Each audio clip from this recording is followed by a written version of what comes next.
what's up? This is JM, host of the Celebrity Grill podcast on iTunes, and you're listening to the Barbecue Central Radio Network. All barbecue and grilling, all the time. Let's go! We'll do it live. Okay. Well, do it live! I'll write it and we'll do it live! So to get that perfect barbecue, you use wood. Are you sure it's safe? Whatever.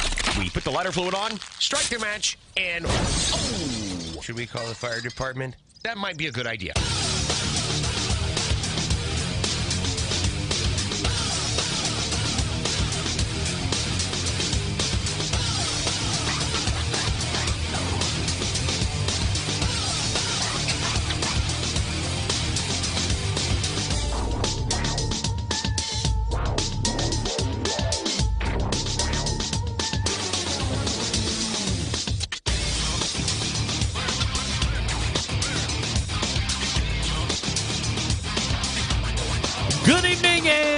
Welcome to the Really Big Barbecue Central Show.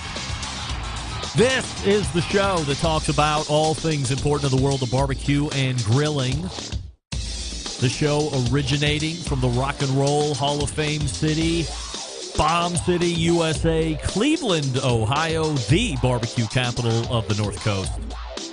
I am your program host, Greg Rempe. Happy to have you aboard here on your Tuesday evening's live fire fun and frivolity show. If you want to get in contact with the show this evening, or you want to know how to follow the show during off hours, here's how you do all that. You can get in touch with the show by sending an email to Greg at bbqcentralshow.com. Follow us on all the social media channels at BBQ Central Show. And be sure to subscribe to the show podcast feed on your favorite podcast platform. Anything else you want to find out about the show can be found at the main website, thebbqcentralshow.com. And here's what's happening in case you didn't get the newsletter coming up in about 12 minutes from now. First-time guest of the show. Have you ever walked into a big box store, and specifically Home Depot this time around, and marveled at all of the live fire options, from cookers to barbecue pits to accessories to fuels and everything in between, to make your live fire life a little bit more easy or efficient? Did you ever think, how does all this stuff get here? Who's making these decisions to bring in brand X or brand Y, or how about all of these different accessories? I have accessories I would love to get into Home Depot. How would I go about doing that?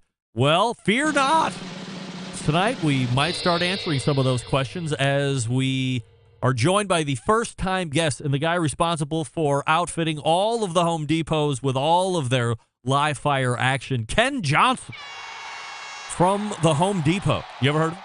We'll be joining the show for the very first time this evening at 14 past the first hour. So we'll talk to Ken about all of that stuff, or at least as much as we can fit in during the segment. I have a feeling, assuming he feels good about the segment post, that this is a recurring spot that we will have Ken in, not monthly probably, but a handful of times, maybe quarterly through the year, because Home Depot obviously seeing what's happening out there in the marketplace. After Ken, we will be joined by longtime sponsor of the show and new-time brand owner, Noah Glanville. Now, you would know Noah from Pit Barrel Cooker, of course. For 10 years, he sponsored the show. He's been a personal friend of mine. We've seen him come up from the very beginnings to the massive success that Pit Barrel has grown DTC over the years.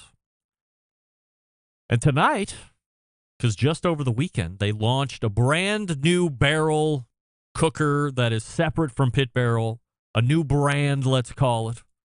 And if you're watching on social media, especially over the weekend, you'll know that it's called the Badger Barrel. It's got a whole new look, a whole new feel. I mean, it's a barrel cooker, so it has that similarity to all the other barrel cookers out there because it's upright and barrel. But outside of that, it's got a whole different marketing spin on it.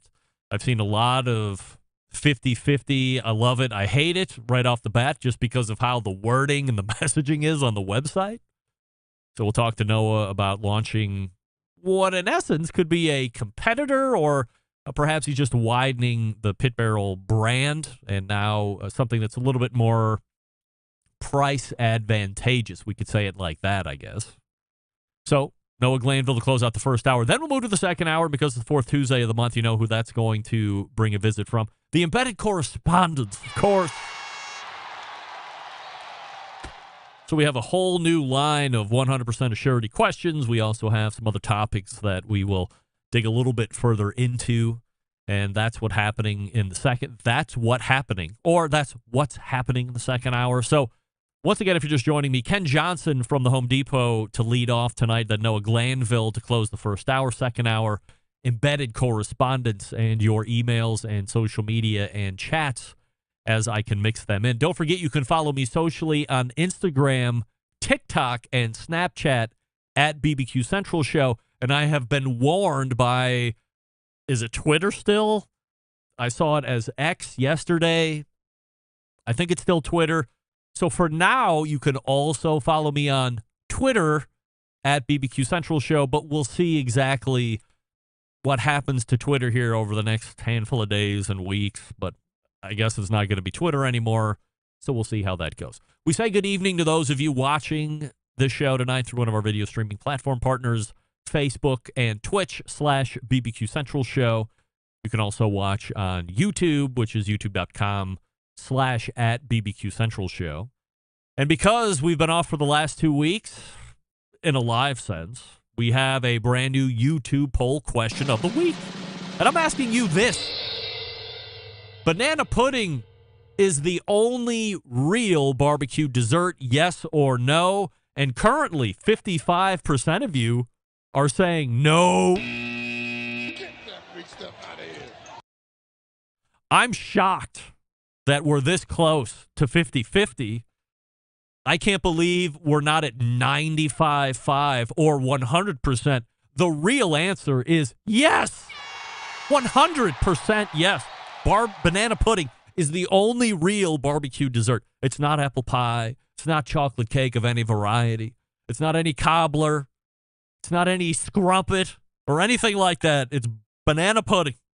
And if you can make a killer banana pudding and you show up at two similarly scored protein barbecue shops, the one that can get put over as being the better of the two is the one that has the better banana pudding. Gang, I don't want to sit here and tell you that 55% of you are wrong, but 55% of you are wrong. Banana pudding is the only real barbecue dessert. Statement, not question. But we'll see how that flows during the course of this evening. And we'll ask all of our guests if I can remember to do that. And then I'll really try to remember and give you a tally as the show closes out here this evening. So once again, we were off from the live show the past 2 weeks. By the way, trying to get into the mix of things here, I mistakenly didn't update the title and the date, both on Facebook and on YouTube, so I apologize. What you're reading, date-wise, will make you think that this was 3 weeks ago, but it's not. We are broadcasting live right here, July 25th. Do it live! This is live as it gets. I'm telling you right now. Forgive my mistake that you see on the scrolls there on YouTube and Facebook. This is 100% live. We'll do it live. On July 25th, right here on Tuesday. So fear not, my friends. But as I had mentioned, off the live for the past 2 weeks. But that didn't mean we weren't strolling out brand new content, because yes, we were. On the 11th, we had Meathead with an hour talking about his whole book writing career. And as Sam the Cooking Guy had said to me during our last live show on the 8th, I believe, or that would have been the 4th. Yeah, that's right. It was July 4th. He had all these questions about Meathead and how the book gets stalled and how it's actually allowed to do that. And I said, don't you worry. Next week, all questions will be answered. So the question to you is, if you had any questions about where Meathead was in the process or how this all happens, did that segment answer all of your questions? Did it give you further insight to whatever he has going on? And are we currently wrapped on this scenario July 25th, 2023? Because who knows what's going to happen next week. Also, Robert Moss was on the 11th, and he played a game with me, which I thought was pretty unique and entertaining. Did a human or did artificial intelligence write the restaurant review? I was 100% correct. Both times, he asked. And then the following week, which was last week, the 18th, we had a visit from show regular Wes Wright, which everybody seems to be loving the monthly segments with him and his insight into the world of live fire from a business aspect and new products. And then, of course, incredible amounts of email coming in on the Just Prial segment, not the least of which was something that echoes in the words of Jamie Estes, who says, Greg, I have been searching for the perfect word I can call my field guys when they are just a touch more of an idiot than normal. Thank you, Gregory, for reintroducing me to the word twat. Or as Jess says, twat. You say tomato, I say tomato. Or you say twat, and I say twat. It's all the same, and I'm happy to reintroduce you to that word. And believe me, did I get a lot of email about that? As I said in that interview, there's a word we use around this house that would, if you got knocked out of your chair with what Jess said, the word we use around this house would probably make you unconscious. But we believe in bringing some of the words back. Why not? All right, Ken Johnson is set to join us here in just 1 second. Before we get to him, I will talk to you about my friends who I meant to visit while I was in Houston, and I didn't. Shame on me. It's my friends over at Pits and Spits, and they're asking you this. Are you tired of settling for mediocre grilling experiences? It's time to step up the game and bring the ultimate flavor and cooker into the backyard barbecues. Pits and Spits charcoal grills offering the highest quality live fire cooking experiences you can get in the market today. You can use either wood or charcoal. Their solid fuel grills produce those classic flavors you're looking for when you have the time to fire up the grill and cook for family and friends. With a large adjustable fuel tray, you can raise and lower the fire to control and fine-tune that heat. It's their take on the very popular Santa Maria style grills that you're seeing on the social medias and across the internet. You can check them out online at pitsandspits.com/BBQ Central and use promo code Charcoal Central, all one word. That's Charcoal Central, not BBQ Central. Charcoal Central will get you $150 off any charcoal grill right now if you go over to pitsandspits.com and then enter Charcoal Central as you check out. And not only will you enjoy for the rest of your life that Pits and Spits charcoal grill, your offspring will fight about it till you've died, and then somehow a winner will be claimed, and then they will have it for the entirety of their lifetime. These are heirloom pieces. So check them out at pitsandspits.com. We are back with Ken Johnson right after this. Stick around. Be right back. You're listening to the Barbecue Central Show.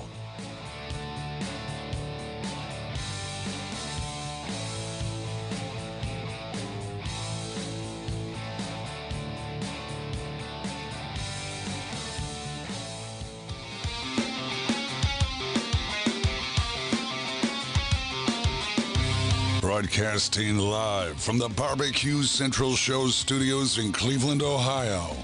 You're listening to the Barbecue Central Show. Once again, here's your host, Greg Rempe. Welcome back. This portion of the show being brought to you by cookinpellets.com, your number one source for quality wood pellets for all your pellet-driven cookers. You visit cookinpellets.com. And you can find out more information or other products to purchase. And then when you're ready to buy those pellets, go to Amazon.com or you can go to Walmart.com, all those big places. You get great shipping on those as well. Good folks over at cookinpellets.com. Many of us have gone to a place called the Home Depot to buy a grill or fuel or an accessory of some other item needed to enhance your live fire lifestyle. I will venture to say 100% of us have at one time or another, but have you ever thought to yourself, I wonder how those brands actually get into the Home Depot? Well, my next guest will be able to talk about all of that and more. We race to the hotline and welcome first-time guest to the show, Ken Johnson. Ken, appreciate you joining me here this evening. Before we get into the business at hand, we have to ask you the YouTube poll question of the week, which is banana pudding is the only real barbecue dessert, yes or no? Oh, No. Living in Georgia, I got to say yes, though. Right. Well, Yeah. wait, I'm sorry, Ken. I got lost there. Is it yes or no? Yeah, it's yes. Oh, Living okay. in Georgia, got to be yes. So. All right, absolutely. Yeah. I didn't know if you were going maybe for a peach cobbler since we're in Georgia, not to play the obvious card here, but I'm with you. I think banana pudding is the only real barbecue dessert, although 56% of the voting public are saying no. You and I are incorrect, which means they're incorrect, and we'll push forward. So before we talk about Home Depot and all the brands and accessories and stuff that are on the shelves and on the internet, maybe a quick background about you professionally, what you did before you got on with Home Depot. Yeah. So I've been doing buying for most of my career. Before the Home Depot, a lot of it was in electronics. So I did buying and merchandising for Office Depot. I bought computers. Prior to that, worked for Sears and did small electronics for their stores as well. And then prior to that, I worked for Staples in a myriad of areas, buying either, again, more probably computer products that's out there. So before Home Depot, a lot of it was in the computer industry. And now coming over to Home Depot, it's really in home improvement.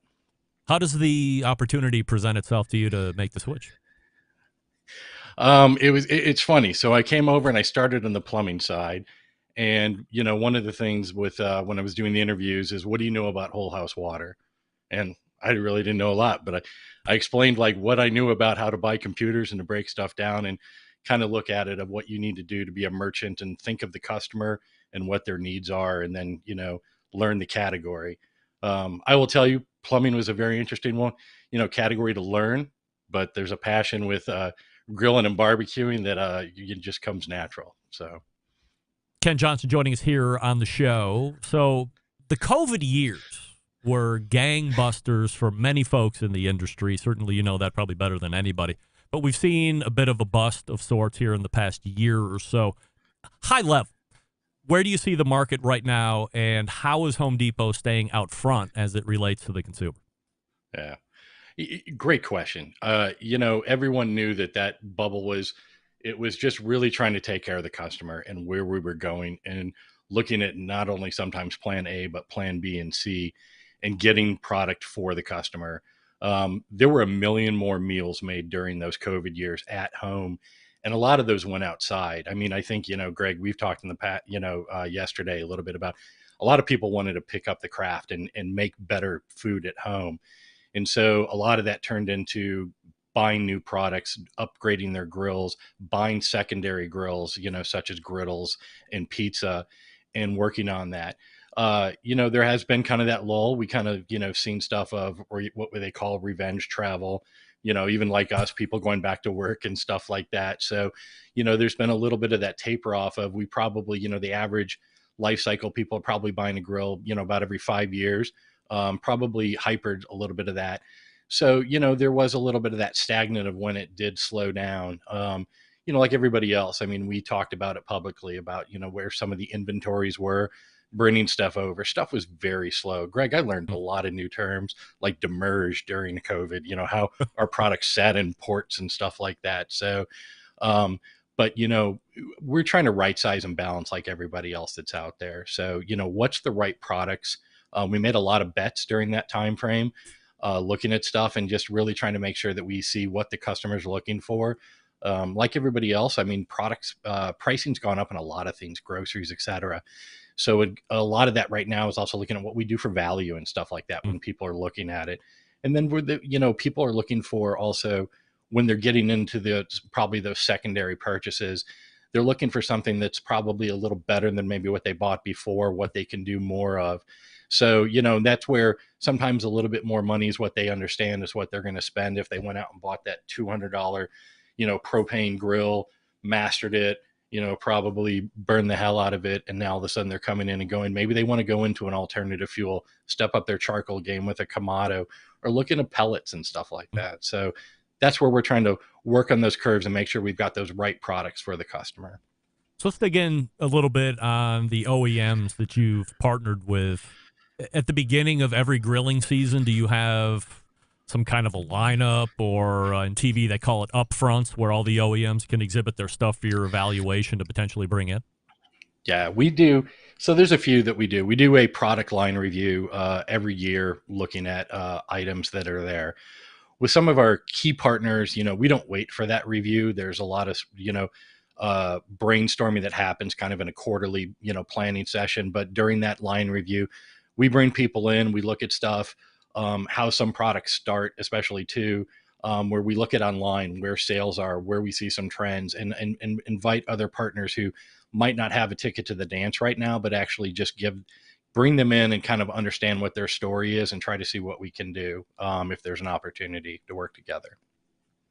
When you pick a partner or you approach somebody, do you do some kind of a reverse RFP on the brands that you're considering bringing in? We do look at them, and a lot of that, I think, even understanding where they sell, what their product is, what they're standing for. A lot of grilling is also about experience. So when you look at some of these brands, I mean, I know you've interviewed them before, and we have a very great relationship with a pellet company that's out there. And really they talk about the experience. And so that's what we look at for a lot of too, is where they're thinking about probably with the customer.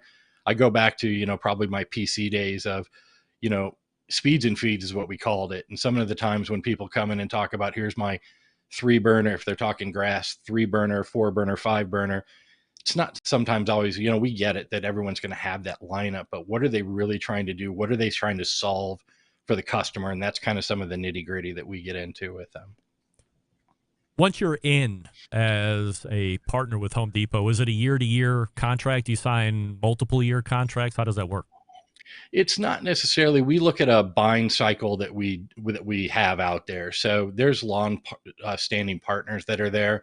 Some of that might be that we do look at how we continue to engineer products. I mean, there are roadmap meetings that we do look at, kind of where some of those deeper partners are, where that kind of 2-year, 3-year roadmap does look at, that's there.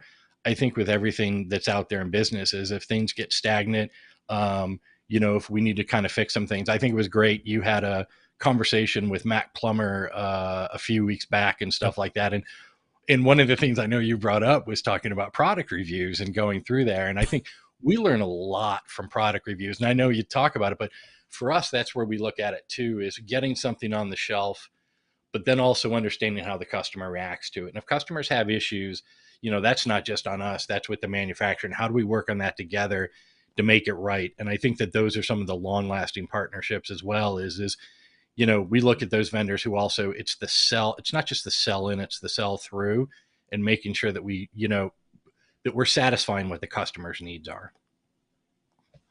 When you are looking to bring in a gas grill or a griddle or a pizza oven or whatever, do you ever look at having a Home Depot brand, or are you always bringing in a manufacturer? So, for instance, you go into a Home Depot now, you're going to see, let's say, a line of Weber's, you probably see some Traegers, you see Next Grill. Would any of these private label a Home Depot gas grill or pizza oven, or is that something you guys aren't interested in? I think we look at it, and there's different things that we look at of where we have the right to play. And, people do trust names that are out there. I mean, obviously Weber's got a big play. We do see the Traegers have a big play. People do have trust and value in brands. It's probably not the space where we want to go kind of develop that brand that's out there. We will help develop brands though, too. I mean, the company is very good at helping drive stuff. Going back, back probably 5 to 7 years, Next Grill was an online player in our assortment.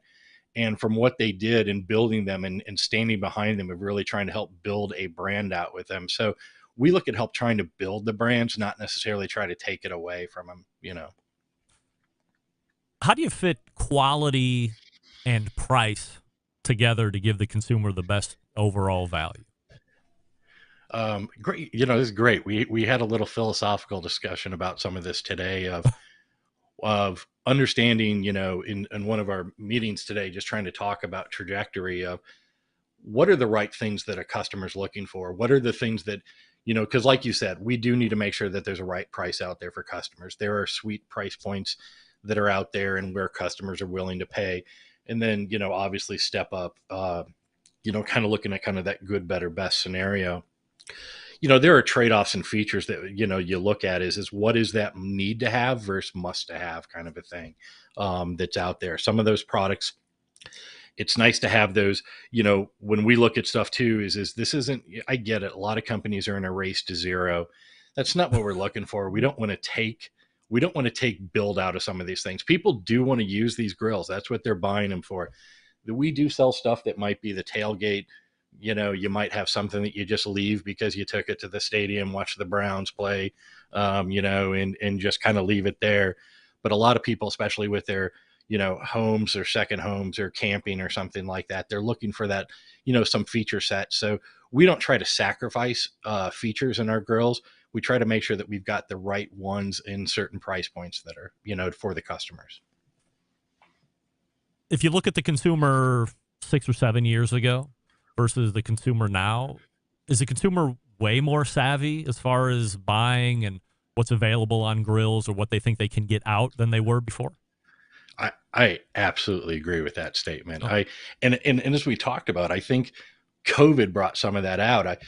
Going back probably 7 years ago, you really had it of, you either had that grill because you're making dinners Monday through Friday. I just need something, quick, and looking at probably that gas propane.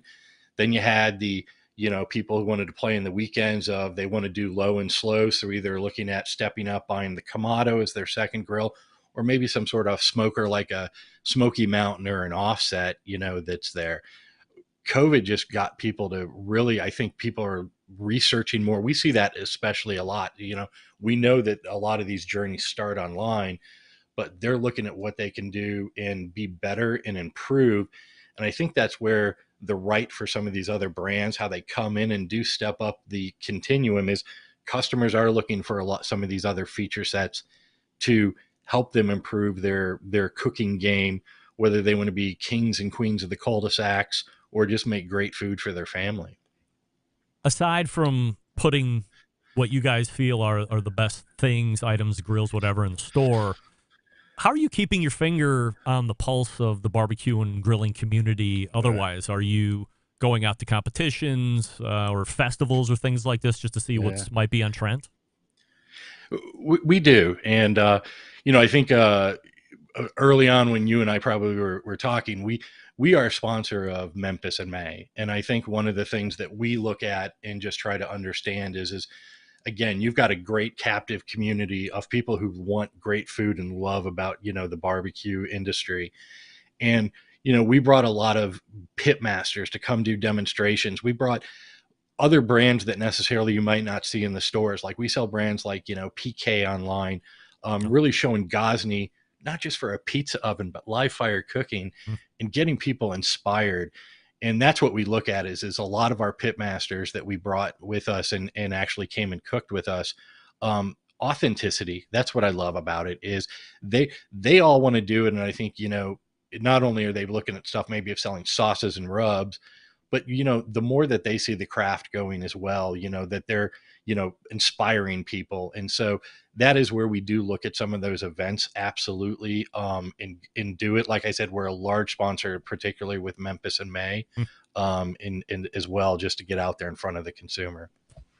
If you look at Memphis in May, the last couple of years, some of the biggest winners have been cooking on upright barrel smokers or barrel cookers, whatever you want to call them, but they're not sitting as a landscape. They're sitting up there in portrait mode. Do you look at that or pay attention to what's winning in the competition scene and then somehow work that over into putting that into retail? We do look at where probably there's mass and where we do look at also pockets. I think the one great thing that affords us and, and my partners of, that I've got who I work with in the grilling category of Joe Downey and Justin Elkins, between the three of us, we look at stuff. There's a lot of regional stuff. We have almost 2,000 stores, Greg.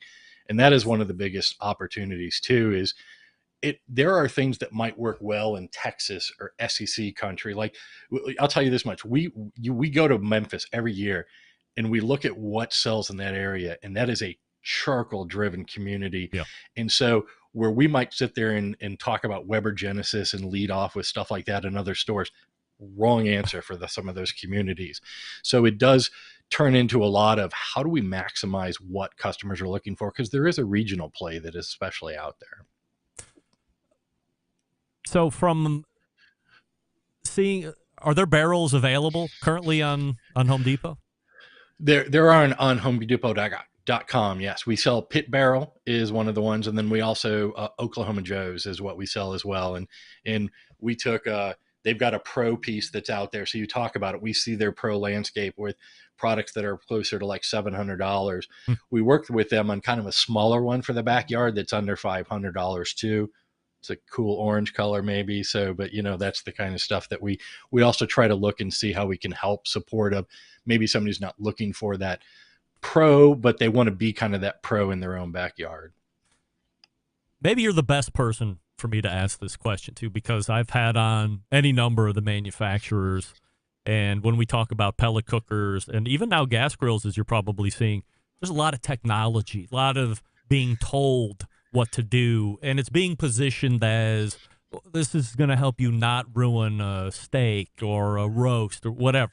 I've been doing this 20 years. I came in at a time where you had to learn how to build the fire, whether it was charcoal or wood. You had to know how to maintain it, all that fun stuff. And I believe that there's a value in having that, because I could go to anybody's house and cook on any cooker. Doesn't matter what. I can get it going and keep it going and produce some pretty good food no matter what the cooker.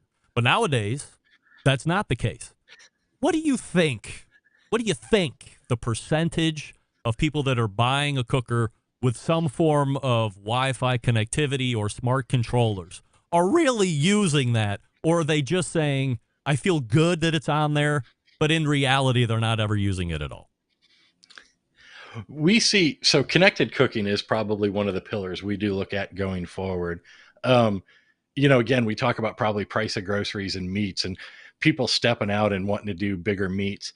What they use it for is, and even with, if you go back and even look at some of the stuff, Traeger does an amazing library with their recipes. And, and Jeremy's talked about it before of how many people truly follow the recipe, looking at it. But what we notice is, like you said, I think a lot of people also are in that game of they just don't want to screw something up. They don't want to make date night, steak night be like, oh my God, the char from hell.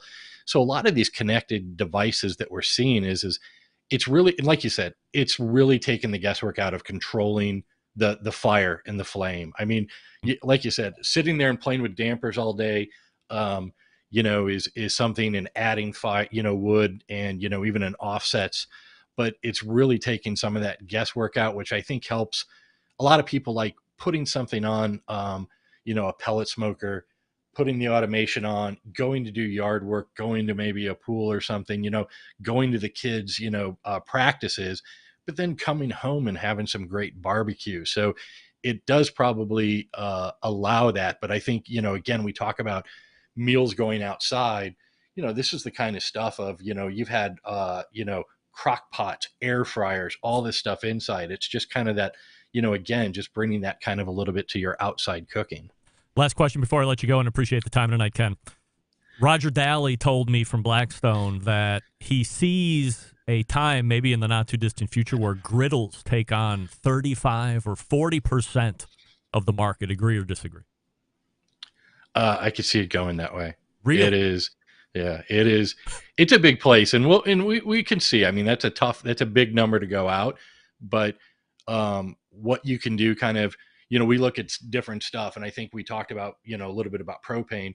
Griddles with hot and fast bring in a lot of different meals that are out there. From, you think about it, you can cook breakfast that's out there, from, putting bacon, eggs, and, out there, fried rice, smash burger. So there is a lot of opportunity, and that part of the category is creeping up. Ken, this information has been a revelation to me. The audience here tonight, I'm sure, has found it incredibly valuable, and I'm sure the reaction is going to be great as the podcast hits the feed overnight. So we certainly enjoy having you back on. Hopefully you enjoyed it, and continued success. Let's do it again soon. Absolutely, Greg. Thank you very much. You got it. Thanks for doing it. That's Ken Johnson right there from the Home Depot, talking about how brands are making it in, how they partner. And, I thought it was very interesting that you said, with the key brands, they're talking 2 or 3 years into the future. So, as far as, what they're forecasting, they're that far out now. So it's not just 2023, but what are things looking like in 2026, 2027? Very interesting. Appreciate Ken for coming on and talking all about that. We have Noah Glanville in the green room ready to go. Before we talk to him, I will talk to you about Primo Cooker. And you know what? I can throw the read out. I don't need to read anything because guess what? Gang, I'm in love. Oh, my God. I never thought I would be this much in love with a new cooker because I've had them all. But now I've cooked on this thing for extended periods of time. The last 2 times I've been able to cook. So it was a 2 pork butt cook the first time, and then Saturday it was a rib cook, and then tonight we fired it up with the remaining charcoal left over, and we got in chicken quarter cooks. Look, is it going to be the least expensive cooker out there in the market? I mean, it's not. But I have the XL version. I have the deflector plate. So they sent me the table and the cooker and the pizza oven insert and the rotisserie. I bought the deflector plates and deflector holders and like 4 or 5 different things to cover. So I shucked out about $1,000 of my own money to outfit with some of this stuff. I'm telling you, this thing is sweet.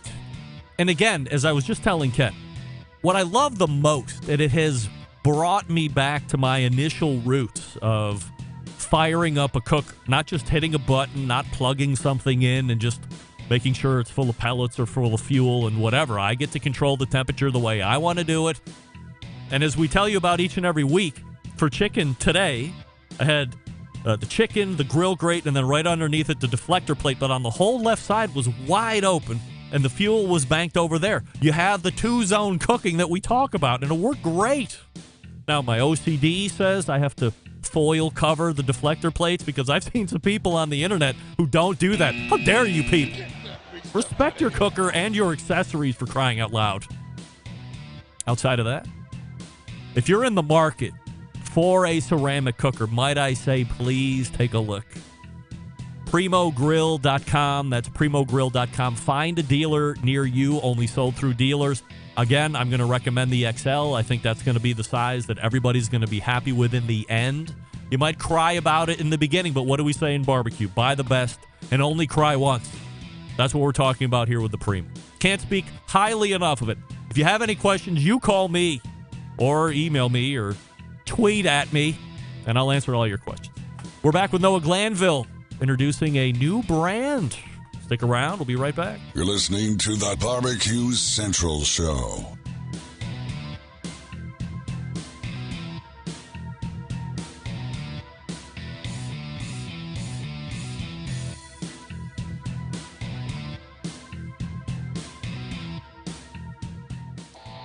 Howard Stern, Jim Rome, Dan Patrick, and Greg Rempe. The Mountain Rushmore of talk show entertainment. Now, let's get back to the Barbecue Central Show. All right, welcome back. My next guest has offered what many feel is the premier upright barrel cooker in the market and has been considered as such for many, many years. However, tonight, we talk about something brand new that happened over the weekend, which is the launch of a new barrel and new brand. Of course, that means we are welcoming back our pal and Barbecue Central Show's guest Hall of Famer, Noah Glanville. Noah, before we get to all the controversy that has surrounded the launch of the new brand and why you're doing it, let's talk about YouTube poll question of the week, which is this. Banana pudding is the only real barbecue dessert, yes or no? No. Well, you'll be happy to know that 64% of the voting public is also saying that banana pudding is not the real barbecue dessert. What's the only real barbecue dessert, then? Right, gosh, I'd have to say grilled peaches. It's as good as it banana gets. pudding? I think so, but I mean, it's we have a video of it, so what the heck? Well, I know Meathead says pineapple is the best thing to come off of a grill, but that's neither here nor there, and there was an animation made about it. There's a lot of big news going around the internet over the last 48 hours or so, not the least of which is this thing called the Badger Barrel, which was rolled out over the weekend. What's going on with Badger Barrel? Well, it's good to be back on the show. I'm happy to have you, by the way. Thanks, buddy. We're super excited about it, and it's something that, believe it or not, has been a couple years in the making. I think it's give. I mean, even our team, the morale, it's exciting. Our fans, I mean, people love it. Their customers. I think it's been received really well. I think there's been a little bit of confusion too, as we anticipated, which we can talk about that. But it's yeah, I mean, we launched it Friday. It's been a couple years in the making. Wanted to make something that was, everything that the pit barrel, that people wanted the pit barrel to be and not to be. It's encompassed in there, but the pit barrel still has that classic Western look with the horseshoes, traditional barrel, porcelain coated. And then you have the Badger barrel that we took some really good things from the pit barrel and incorporated some other designs and ultimately came up and then added some things to it, which, like the domed lid, the ability for it to clamp all together, a true hibachi. So you can do great reverse sear. It's lighter. It's a high temperature paint versus porcelain coated. So there's some really cool things there that just make it the leanest, meanest, badass cooker on the planet. And until Badger Barrel, the pit barrel you still get the same great quality food, but it's something that has kind of a fun attitude with it. So here's what I noticed. You can tell me if I'm right or wrong. It fits somewhere size-wise in between what would be the pit barrel flagship size and the pit barrel junior. So it's kind of somewhere in the middle there size-wise. But the thing that really stood out to me is price tag. Shipped to your door, $249.99 plus tax, and you have to charge tax, otherwise you go to jail, and we certainly don't want that. But price point-wise, highly attractive for entry-level barrel. It's awesome. And I mean, I enjoyed. I watched quite a bit of Ken Johnson with Home Depot's interview, and I found that really interesting. And kind of to his point, if and just kind of jumping ahead, if you were to ask why did you come up with Badger Barrel? I mean, to his point, you can't just cater to certain pockets, which he had mentioned. How do you select? And I was impressed that it seems like they have a really good finger on the pulse with what's going on in competition barbecue, what's really winning. And that's huge. That says it all. That is what the best cookers on the market on the planet are there.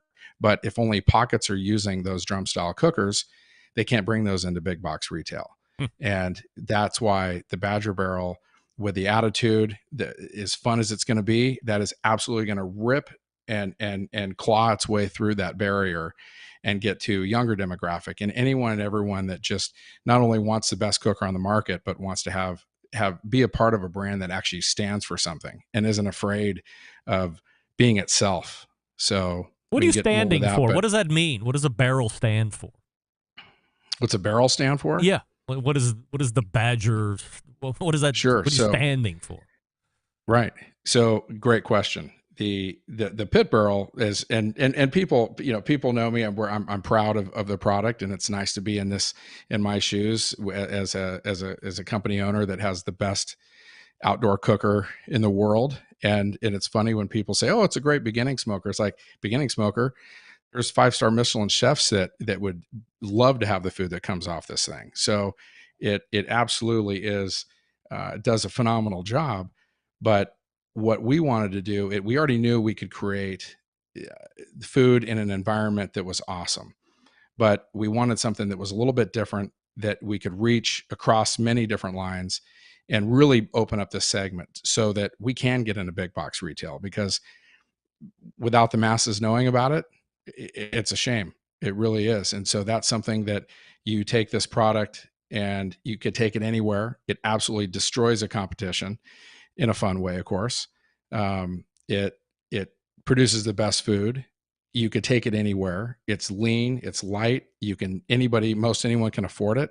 So what is that? That's a Badger. Nothing messes with a Badger. And it's awesome. It really, so we thought no better name than to call it a Badger and Badger Barrel. And that's kind of how it was born. So let me ask you the tough questions, because I'm sure people know that you sponsor the show and that I'm somehow going to softball you, and they don't know our relationship. Aren't you just taking market share away from Pit Barrel? Like, to me, this seems like the last thing you would want to do is put another barrel that could be taking away sales from a Pit Barrel. And now Badger, I mean, certainly I get there's like just more, but from a marketing or a sales standpoint, to now be controlling two different brands could seem to now compete with each other. Well, we've always been conscious of price point, and we've always had to think about what's best for the consumer before we do anything. So that's why our price point is what it is. This thing is built like a tank. It's thicker than most anything out there. It's porcelain coated, the Pit Barrel. And so we've always been conscious of price. And so what we wanted to even take a step further, I think in the times we're in, the consumers smart, they're looking for better deals. And we needed to be sub $300 and to be at a $249 shipped to your door price point. We really wanted to be there. But, it's a fun brand. And I think between those two, what it stands for, I think we're long overdue for brands that aren't afraid to be themselves, know their demographic, and then also happen to make the best outdoor cooking device on the planet. So I think that's a pretty good spot to be at a good price point. I have an instant chat coming in from, and forgive me for potentially messing this up, Home Breast G33. Is the Badger Barrel a rebranded barrel house cooker? That's a good question. So the answer is no. The short answer. And I think, and we've got a few messages, on that. So we did acquire, and I think just to address it, we did acquire Barrel House Cooker. It's no secret we're in litigation with Barrel House Cooker. Long time ago. Long time ago. Key thing to remember: Pit Barrel was in business and existed long before. We went to litigation for a number of years. There was a settlement. Can't discuss the nature or really the numbers of the settlement agreement, but I can tell you I was satisfied with the outcome. A number of years later, they had approached us, and ultimately for a partial forgiveness of their debt, we acquired Barrel House Cooker. We took on assets, not liabilities, and we took the inventory that they currently had, sold it, and we also retained any and all the IP. So there's definitely some similarities with the Badger Barrel and some of the vent, but it is a very different cooker. And there's like the dome lid, and just to discuss some of the differences, the lid is domed. There's a hibachi. There's clamps. It does the same airflow and style of what you're going to get with a Pit Barrel. So those are things that I think are different. It's a high temperature paint, and it's a fun brand that isn't just the everyday run of the mill. Here's a brand. Here's a logo, but what's it stand for, and what's it mean? And I think we're pretty passionate about that. So if we talk about the marketing and the branding behind it, Kevin Travis on Pit Barrel Cooker Facebook page said, he's talking about you, Noah, coming on tonight. Is he going to act like a welcoming family man that cares about his customers? Or is he going to act like a honey badger with a don't give a F attitude? Got to say, Noah, abandoning your public image to build an edgy brand surrounding a barrel smoker is a bold move. Peek inside the Pit Barrel Nation group. We aren't happy. Vocal minority? Well, I think, and that's maybe some confusion, right? So I look at it as, and it's not just about me. I didn't, I was fortunate to come home alive with all my limbs from war. Yeah. Okay. My family, we've made sacrifices as well as many others. And I've seen our country go in directions that don't feel great. And what about the people that that went overseas that didn't come back, and the spouses and the family members that will never see their people. So, those are all things. Am I a badger? To me, what a badger is someone that works hard, is loyal to their family, loyal to their friends, right? I'm no better friend, no worst enemy. I live that way. So if you came into my house, you're going to meet a badger. If you came into my house that and weren't welcome, I work really hard. I believe in working hard and having a little bit of honor, and that's kind of the style and the theme of Badger. It's not, we had a couple of people say we're concerned with the direction that Pit Barrel's taken. Well, what are we concerned with? I guess if I wasn't a Badger, I'd be concerned with what you're concerned with. But we're just a brand that wants to stay true to itself, stay true to its customers, continue to provide a quality product at a really fair price. And we're going to continue to do that. And we always have. And we've always offered all our offerings. If you look at our accessories and our cookers compared to other brands, any other brand, it's a screaming deal. And we've always done that. And corporate greed, why would someone be upset about that? I think corporate greed is absolutely insane. People have raised their price whether they should or they shouldn't. And that's everything about a Badger barrel. It's lean, it's mean. We're a company we have like 6 people working for us here. That's it. And 6? We're an outdoor cooking brand 6 people that work really hard. So we're able to, we don't have 50 to 100, 200 people working for our company. And when you do, who's got to pay for it? The consumer. I got to pay for it. Right. So that's Pit Barrel. And if someone doesn't like that, I think maybe they were a little bit confused as to, some decisions, but hopefully they've tuned in and they've listened to, I've always been a passionate person. I've always put the customer first, and, but we're still going to be a class act. It's still going to be, it's a fun brand that, it's kind of like Dick's Last Resort. Like, and when you enter and you come to the website and you see, it's not to scare people off. It's to let them know you're getting ready to enter a site where we want to have fun. Okay. Have some thick skin, have a sense of humor. Don't take life so serious. It's not about Democrats, Republicans, certain religions. It's not about any of those things. We're not taking any hard lines there. We're having fun. We take care of our stuff. We fight, claw, and scratch to provide a good product to our customers. And that's what the Badger brand's about.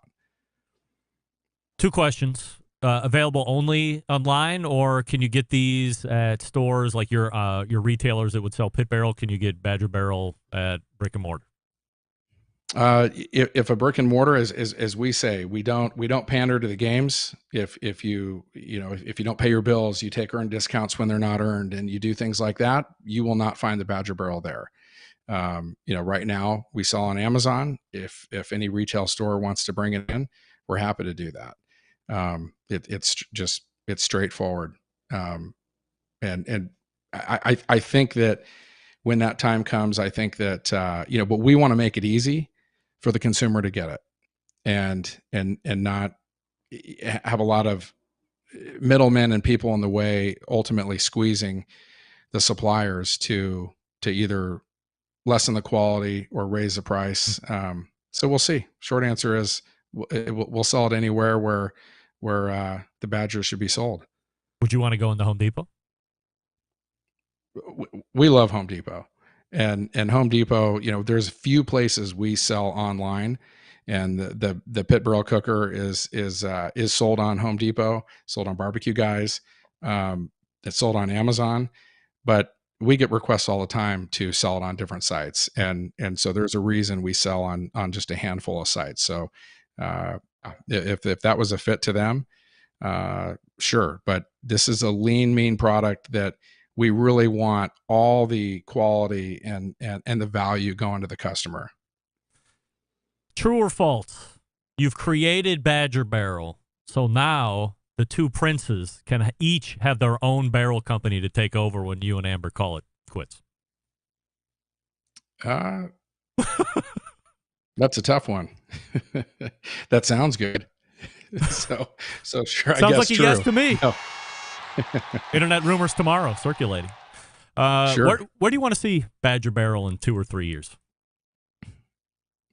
I honestly think that the Badger Barrel will be the number one selling outdoor charcoal grill in the world in a number of years. I truly believe that. Charcoal grill, including over Weber? Yeah, charcoal grill, period. Wow. I honestly believe this cooker, I mean, it's badass. It does everything that you want in a charcoal grill. There's nothing else out there that does what this thing does. And at the price point and a brand that is just, it's take care of your own shit. It's be a badass, not arrogant, not, one political party or another. It's not about that. It's taking care of your own. It's being passionate, and people, I think they'll see that with it. We're the same people. I think it, with all those things, with a brand that really stands for something and a product like this that can produce what it does, I think it's a home run, and I think that it'll do really well. Aside from this piece of merch, will there be other accessories coming down the pike with the Badger outfit? There will. There'll be some fun bottle openers. There'll be more hats. There'll be more T-shirts like I'm wearing. So we'll have quite a bit of apparel. That'll be something that, and again, it's fun. It's something that, it's something to be a part of. And when people see it, and that's what brands are about. It should be something. It should say something and mean something when if you're going to spend your money on apparel and it has a brand on it, it should mean something. Noah Glanville joining us here on the show. You can find the new Badger Barrel at badgerbarrel.com, sold exclusively on Amazon at the moment, and could be breaking out into retail locations if the fit is right for both sides. Noah, anything else you want to leave us with as it relates to Badger Barrel before I cut you loose tonight? Gosh, I think the only noteworthy thing else is the PBX Hinge Grill Grate is on its way. That's been in demand, and so we're excited about that. We got a killer deal on the PBXs, and that's still the largest format. You can cook the most ribs on that than probably any cooker there is. Yeah. And something, and in all seriousness, the Pit Barrel Nation they've been awesome, and we've supported them and vice versa, and we love the people that are there. And it's something that I think if they look, and I hope that they watch the video, they watch your podcast tonight, because they're some of our core customers and fans that have been with our brand for a long time. And so, to know I'm a prior veteran, we are who we are. We fought really hard every day to keep the prices down where we are. And this is a signal to that, but we're not, Pit Barrel's not going anywhere. Badger Barrel's not going anywhere. And we definitely, I think it's obvious that we do what's best for the consumer first. We will track the progress and the potential success of Badger Barrel starting right today. This is Noah Glanville, pitbarrelcooker.com, and now badgerbarrel.com, depending on which cooker you would like. I recommend getting both. Why not? And do a head-to-head vertical comparison. Noah, always appreciate the time. Continued success, and we will talk to you again soon, pal. Thanks, bud. Good to see you. Noah Glanville right there.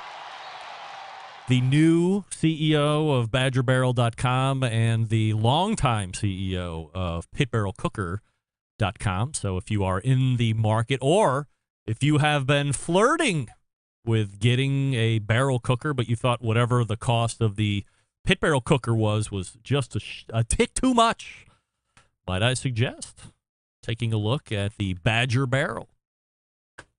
Somewhere in between the junior and the flagship size. So, I mean, you probably get 6, 7, 8 racks of ribs on there if you're hanging them. And then you can bust off the middle section. You got hibachi on the bottom side. And the thing that I thought was most unique about the one that I have, and he had mentioned it, was it just him? The vents on the top that you can now have. A lot of barrel cookers, maybe Gateway is the only other one that has intake adjustments or venting. So, and maybe they don't even have venting now that I think about it. Maybe they just have air intake. But these have top vent adjustments, so something unique to the Badger Barrel. So once again, badgerbarrel.com. Or if you want the pit barrel, pitbarrelcooker.com, owned by the same family, Noah and Amber Glanville. All right, let's go ahead and break out real quick as we reset for the second hour. Stick around. We'll be right back. This is Marley Rampy, and you're listening to BBQ Central. Continuing to produce incredibly mediocre content in an exceptionally professional way. You're listening and watching the BBQ Central Show. Once again, here's your host, Greg Rampy.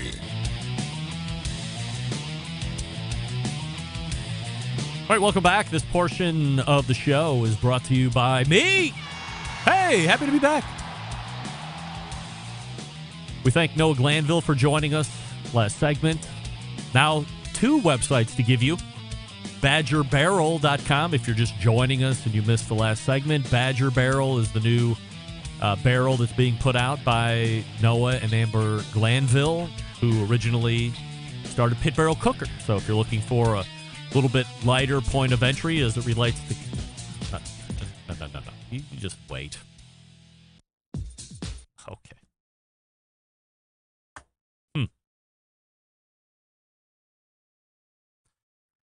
What happened there?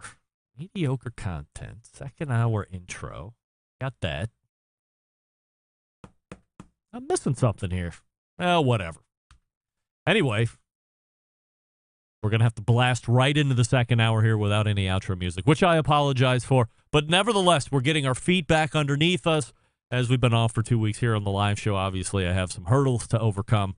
But once again, as I was talking about Badger Barrel, if you're looking for something that's a little bit more price-friendly to get over that hurdle, to get into outdoor live fire cooking, Badger Barrel is the one you might want to take a look at. $249.99, and then you get it delivered to your door, plus tax.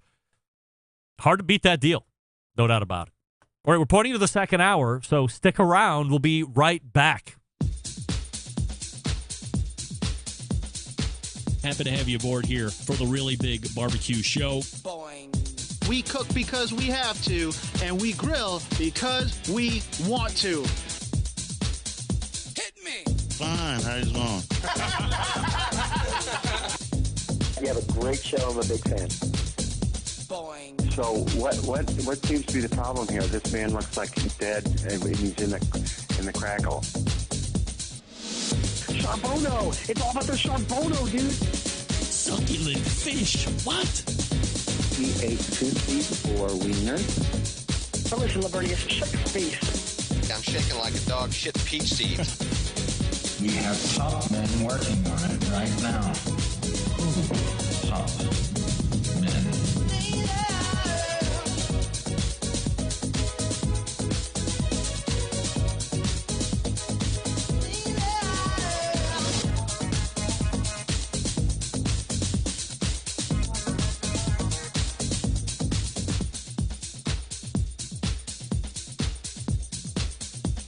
All right, and welcome into the second hour. Happy to have you. You are watching the Barbecue Central Show. We are doing it live for the first time. Okay, Malcolm, we're doing it live. That's right. First time in 2 weeks. Last live show was July 4th. We were off the 11th and 18th. And we are here. Trumpet Master 77 is in. If you missed the first hour, like Trumpet Master 77, don't worry about it. We're recording for a podcast. First hour will be released tomorrow, and the second hour will be released on Thursday. I'll tell you about Friday here in just 1 second. Still to come on the show this evening, the embedded correspondents, of course, some of them already loading in. The Barbecue Central Show is being brought to you from Palm City, USA. Cleveland. We say good evening to those of you watching the show tonight through one of our video streaming platforms. You can go to Facebook or Twitch/BBQ Central Show. You can also watch on YouTube, which is youtube.com/@BBQ Central Show. And we will update you with the YouTube poll question of the week, which is this: when you think of barbecue dessert, the only one to think of is banana pudding. And currently 56% of you are saying wrong. Again, 56% of you, which I think is where we were the last time when I was talking about this at the beginning of the show. Maybe it was 55%. But 56% of you are saying no, but you're wrong. It is delicious. It's the most delicious and the only one you could think of. And Ken Johnson also agreed with me, but Noah Glanville said no. He thought maybe grilled peaches was better. But I'm thinking banana pudding is the only real barbecue dessert. And if you've never had it before, maybe that's why you're saying no. You just have to have it. Now, I've had some of the most elite of the elite banana puddings, not the least of which can be found in Houston, Texas at Truth Barbecue. Oh, sure, their barbecue meats are great, but F that. Leonard Battello's banana pudding will change your life. So much so that they sell it by like the small amount, but then they also sell it by the quart. So I buy 6 at a time because you can eat 2 or 3 quarts in one sitting and not even think about it. It's so delicious. It's like crack. I've never had crack, but I would imagine that it's so good, like the first spoonful. Donuts and hot dogs are what you would refer to as the law of diminishing returns. The first donut that you have or the first hot dog that you have is always one of the best, unless you're Doug, is like always one of the best tasting things ever. So immediately you're going to the second donut or the second hot dog. But it just wasn't as good as the first one. So what do? Now you chase it with a third donut or a third hot dog. That one is even worse than the second one. And if you haven't learned your lesson by then, you're doing it a fourth time, and it's even worse than the third time. Law of diminishing return. Truth Barbecue's banana pudding, exactly the opposite of that. First spoonful, good. Second spoonful, really good. Third quart, really great. Life-changing. If you're in Houston and you want to go to Truth Barbecue, certainly get the meats. But if you want to beat the line and you want a cheat code, Wednesdays at 3 o'clock, an hour before they close, there's a really good chance that they're still going to have brisket, any size or any kind you want, either the fat or the lean. They're probably going to be out of most of the other proteins. They'll probably have turkey. The brisket and turkey are fabulous. I wasn't like over the moon on the ribs, but I'm not saying that they weren't good. But compared to the other stuff, sausage was hit and miss on Wednesday at 3. But you know what's there in full supply? Banana pudding. Yes. All of the desserts there are fabulous, but banana pudding is change your life good. Let me get off the soapbox of banana pudding before we pull in the embedded correspondents here. Coming up on the best moments of the Barbecue Central show in 10 minutes or less, this coming Friday is episode 292. We're 8 away from 300. Some of you know this, some of you don't know this.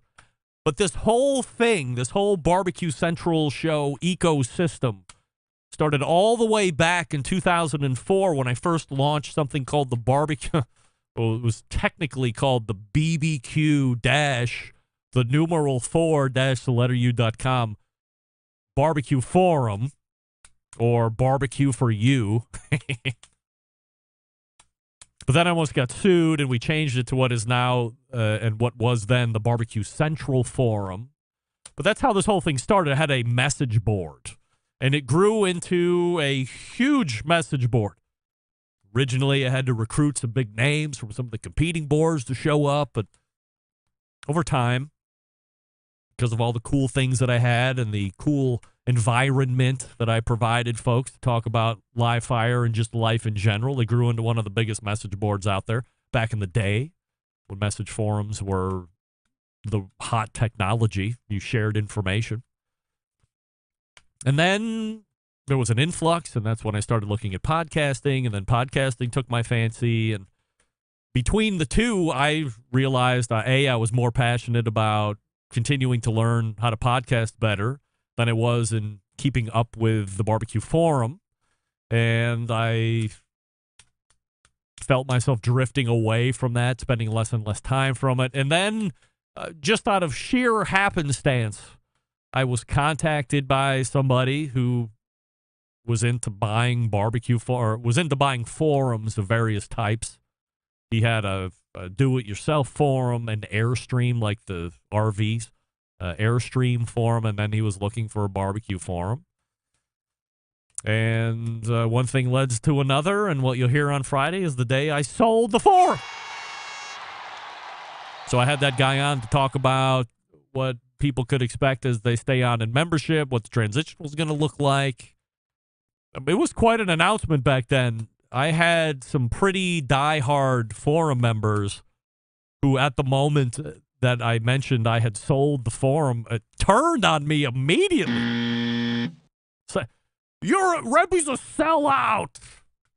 He's taking the money and running. He's leaving us behind. Blah, blah, blah. That podcast thing will never work out. Yeah.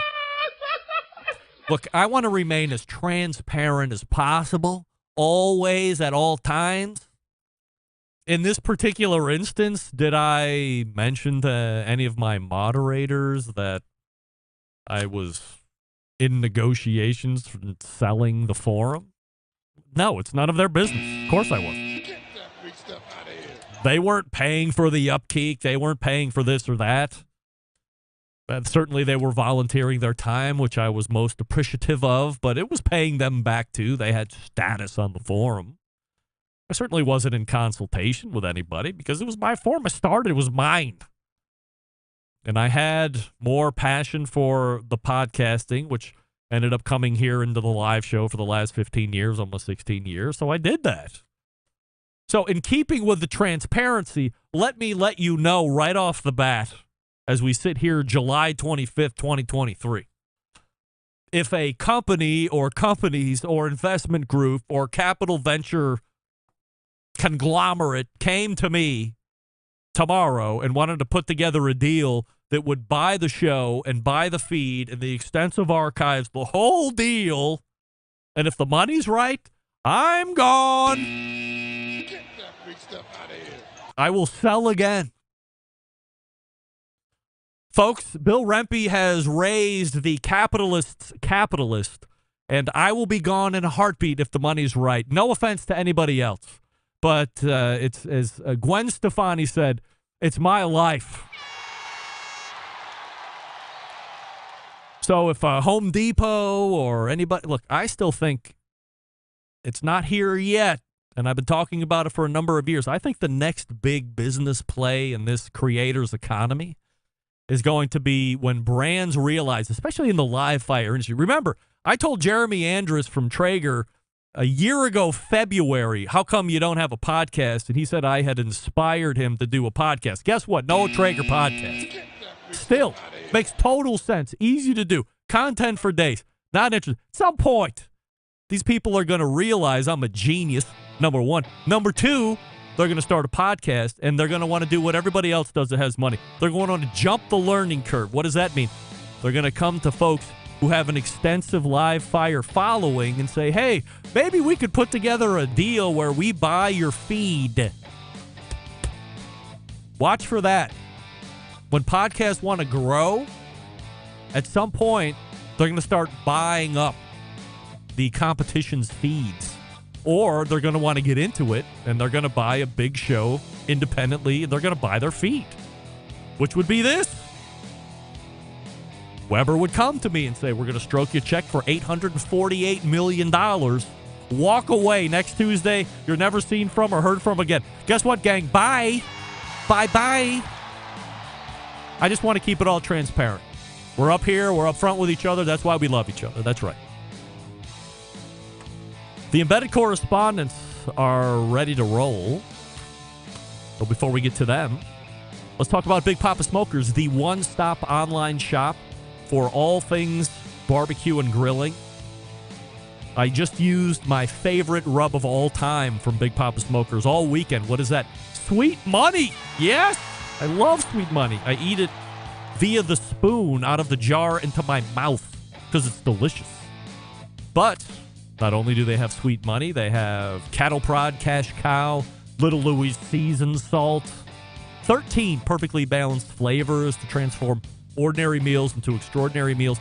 They also own Granny's barbecue sauce. Sterling said to me specifically about a week ago, If you haven't tried Granny's, and I haven't, so I have to put in my order to try it. It might change your life on how good it is. So I'm definitely down for trying great barbecue sauces.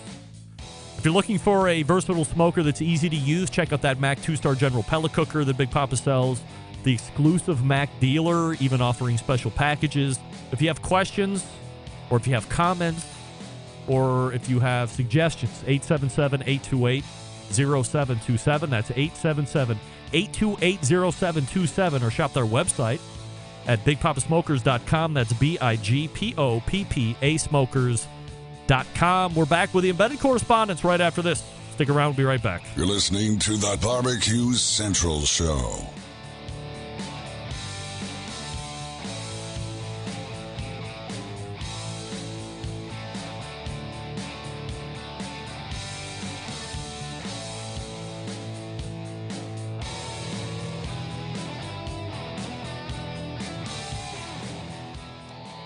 Howard Stern, Jim Rome, Dan Patrick, and Greg Rempe. The Mountain Rushmore of talk show entertainment. Now, let's get back to the Barbecue Central Show. Hey, we're back, and this portion being brought to you by Famous Dave's All-Star Barbecue Series. That was in Sioux City, Iowa this past weekend, and taking grand champion was Bramble Barbecue. Reserving was Never Easy Barbecue. The next Famous Dave's All-Star Barbecue Series event happening this coming Saturday, July 29th. And where? Billings, Montana. You guessed it right. For more information or to see past results, you can go to famousdaves.com/All-Star BBQ Series. That's famousdaves.com/All-Star BBQ Series. And by the way, if you've been seeing a lot more press about the merger of World Food Championships and IMG, it's because a official wire announcement was dropped at some point last week, so seeing a lot of action on that as well. All right, so it's the fourth Tuesday of the month, and that means we are bringing in the Embedded Correspondents. Why, just look at that. To the right of me, Doug Scheiding from Texas, longest-running Embedded Correspondent, and we have John Solberg below me from Michigan, and Rusty Monson from the great city of Utah, caddy corner to the right. And we welcome all these guys in here this evening. It's not an assurity pick, but it is the YouTube poll question of the week, so we'll start with there. Why not? Doug, let's start with you, and it's yes or no. Banana pudding is the only real barbecue dessert, yes or no? No. Rusty? Also, no. John? Those dudes are wrong. Yes. It is the only one. Thank God. John always with me no matter what, so it's a 50-50 split, which means John and I are right and Doug and Rusty are wrong as always. However, we have a new run of 100% assurity questions that I'm excited to ask you guys about. We'll start with Rusty here this evening. Rusty! 100% yes or 100% no. You are watching Barbecue USA on the TV. I am not watching it. No. Pulling his best John Solberg. Doug, yes or no? Absolutely, I'm watching it. Yes. John? Are you going to make me say it? Absolutely no. Absolutely no. All right. And to make it 75% no's, I am currently not watching it either. But I'm going to catch up before next Tuesday because guess what? Showing up next Tuesday, the host of Barbecue USA, Michael Simon, everybody. So I'm going to have to get refreshed and make sure that I have all of the knowledge to make sure I can speak on school topics once the Iron Chef makes his return here on this show. All right, we'll go to John Solberg for the next one. John, if Barbecue USA makes it 5 seasons or longer, then Michael Simon should also be in the Barbecue Hall of Fame. No, he should not. Right? Doug, yes or no? I'm going to go with no on that one. Rusty, if Barbecue USA makes it 5 seasons or longer, then Michael Simon should be voted into the Barbecue Hall of Fame. Also, no. Nope. We don't usually do this. Oh, wait. What do I say? Yes! Now, we don't usually do this for the assurity questions, but we're going to dig in deep on this one. if Guy Fieri is in the Barbecue Hall of Fame, what has to be on the heels of Drivers, Divers, and Dines, then why shouldn't Michael Simon get into the Barbecue Hall of Fame if he can make it 5 seasons or longer with Barbecue USA? Doug, what say you? The difference is that Guy Fieri, if you listen, I just listened to a podcast with Darren Ward, the Go He'll be on next Tuesday as well, by the way.